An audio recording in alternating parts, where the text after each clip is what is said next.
Good morning. Welcome back to the Liberal Union 9/11. The big headline in Washington right now centers on U.S. Supreme Court as it hears a sweeping challenge brought by the National Republican Senatorial Committee, NRSC, the National Republican Congressional Committee, NRCC, and J.D. Vance to long-standing limits on coordinated spending between political parties and their candidates. Under the Federal Election Campaign Act of 1971, FECA, coordinated party campaign expenditures have been capped. For example, coordinated spending for House races has been limited to roughly U.S. $63,600 in many states, for Senate races in populous states, up to several million. In 2024 and 2025 filings, challengers argued the caps are an unconstitutional infringement on free speech, calling them speech rationing. What makes this especially consequential, the government's position has flipped under the Donald Trump administration. The Federal Election Commission, which under prior administrations would have defended the law, declined to do so, prompting the court to appoint an outside lawyer.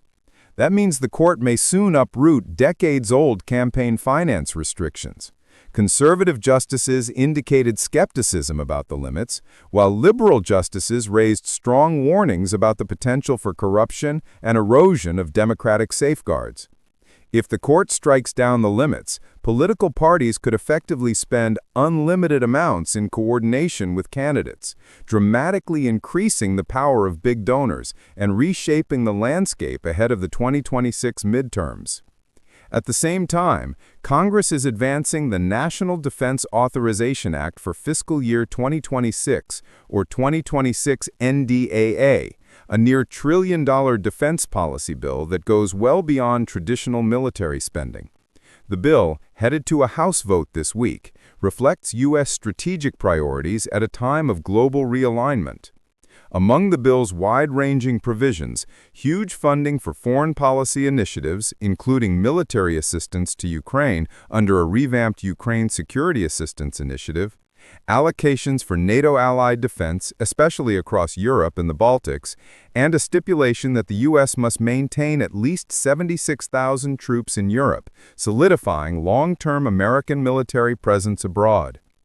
But the 2026 NDAA also signals a shift in focus. It expands scrutiny on outbound U.S. investment in China, erects tighter safeguards around biotech funding, and revamps defense industry contracting rules. Interestingly, measures that would have expanded right-to-repair rights for service members, allowing them to maintain or fix equipment, were quietly stripped from the final version after pushback from industry, indicating behind-the-scenes trade-offs and the influence of defense contractors. Meanwhile, on the foreign policy front, the Trump administration's newly released 2025 U.S. National Security Strategy, NSS, has stirred a storm of controversy, especially in Europe.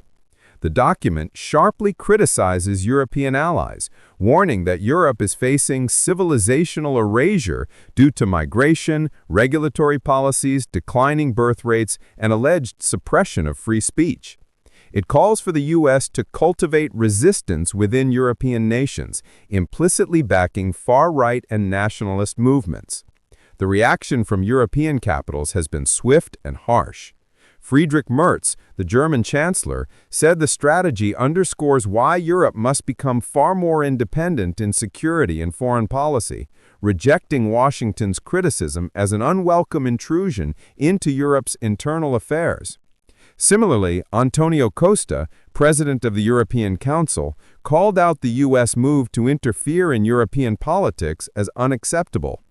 Meanwhile, even the Kremlin publicly welcomed the shift, viewing it as broadly aligned with Russia's own interest, a sign of how dangerously real the divide has become between the U.S. and its traditional allies.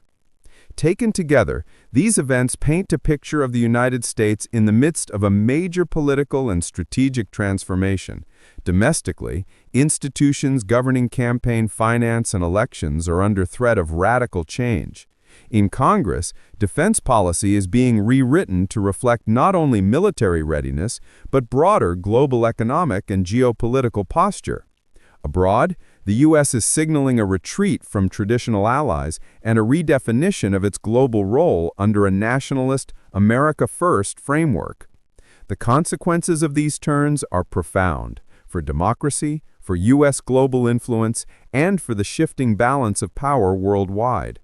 Thank you. Don't forget to hit subscribe button for more updates.